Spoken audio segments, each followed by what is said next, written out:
ఏంటి, Mallareddy party మారుతున్నారా? BJP కండువా కప్పుకుంటున్నారా? ఓ, అందుకేనా ఈ మధ్య కుటుంబ సభ్యులందరూ కలిసి ప్రధాని మోదీని కలిశారు అని ఈ వార్తలు గత కొన్ని రోజులుగా మనం వింటూనే ఉన్నాం. ఆయన పార్టీ మారతారా లేదా అన్న సంగతి పక్కన పెట్టేస్తే, ఆయన కోడలైన ప్రీతిరెడ్డి ఈరోజు బీజేపీ కార్యాలయానికి వెళ్లారు. ఇదే ఇవాల్టి హాట్ టాపిక్ అన్నమాట. వెంటనే మీడియా ఆమెను క్వశ్చన్ చేశారు. సడన్గా బీజేపీ కార్యాలయంలో ప్రత్యక్షమయ్యారు.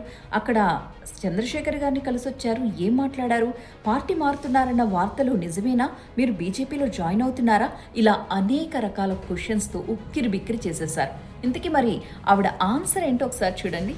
మీరు ఒకటి ఏదో ఆలోచిస్తారు, అదే దాంట్లో ఉండిపోతారు. నేను ఏం చేయాలి దానికి? ఇప్పుడు అది నా తప్పు కాదు. నేను నా పని నేను చేస్తున్నా. నేను మోదీ గారి దగ్గరికి వెళ్ళి ఏదైనా టికెట్ విషయం కానీ లేకపోతే బీజేపీ పార్టీ చేరుకునే విషయం కూడా ఖచ్చితంగా మాట్లాడలేదు. మేము మాట్లాడింది ఒకే ఒక విషయం ఏంటంటే, సార్ మా హైదరాబాద్లో ఇట్లాంటి ఒక లార్జెస్ట్ ఎడ్యుకేషన్ సిస్టమ్ ఉంది.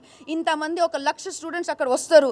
ఇట్లా 1,00,000 స్టూడెంట్స్ మొత్తం ఏఐ గురించి చదువుకుంటున్నారు. ప్రతి ఒక్క క్షేత్రంలో డిజిటల్ ఇండియా కోసం, స్కిల్ ఇండియా కోసం చదువుతారంటే ఆయన పరిశాన్ అయింది. ఎక్కడ కూడా పార్టీ మారడం కానీ, పార్టీ చేరుకోవడం కానీ, టికెట్ కోసం కానీ ఎందుకు? ఇప్పుడు ఇది ఏం టైం ఇది? మనకి ఇంకా ఎలక్షన్ ఎన్ని రోజులు ఉన్నాయి చెప్పండి? ఇంకా 2.5 years ఉంది. మన దాని గురించి కాదు ఇక్కడ మాట్లాడేది. మనం మాట్లాడేది మన స్టూడెంట్స్ కోసం. నా ఎడ్యుకేషన్లో మా క్యాంపస్లో మోదీ గారికి ఇన్వైట్ చేయడం అంటే it is my dream come true. So విన్నారుగా, క్యాంపస్ ఓపెనింగ్ కోసం మన దేశ ప్రధాని మోదీ గారిని ఆహ్వానించడం కోసం, ఆయన్ని కలవడం కోసం ముందు ఇక్కడున్న నేతలందరినీ కలుస్తున్నారన్నమాట.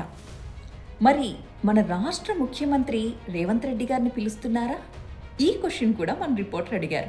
దానికి ఆమె ఆన్సర్ ఏంటో చూడండి. గాంధీ భవన్ కూడా వెళ్తారా ప్రీతి? అవును, ఎక్కడైనా పోతా. నేను సిటిజన్ ఆఫ్ తెలంగాణ, నేను ఒక డాక్టర్, నేను ఒక ఎడ్యుకేషనిస్ట్. అన్ని చోట పోతా, అందరి ఇంట్లో పోతా, అందరికి ఇన్విటేషన్ ఇస్తా. మా ఇంట్లో ఎట్లా పెళ్లి జరిగితే నేను పసుపు బట్టి ఇచ్చి అందరికి ఎట్లా ఇన్వైట్ చేస్తానో ఇది కూడా అట్లానే చేస్తాను. విన్నారు కదా, గాంధీ భవన్కి కూడా వెళ్ళి అక్కడి నేతలందరినీ కూడా పిలుస్తారట. ఈ క్యాంపస్ ఓపెనింగ్ లో భాగంగా 1,00,000 మంది స్టూడెంట్స్ తో వందే మాతర గీతాన్ని కూడా ఆలపిస్తారట.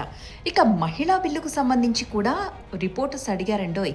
దానికి సంబంధించి ప్రీతిరెడ్డి స్పందన ఏంటో చూడండి ఒకసారి. 100% బాగుంటుంది. ఎందుకంటే మహిళలకి ఒక first of all there should be reserved seats ఉండాలి. 33% అంటే ఇప్పుడు మీరు చూడండి, మహిళలు ఒక ఇంటికి మొత్తం మేనేజ్మెంట్ చేసేది మహిళలే.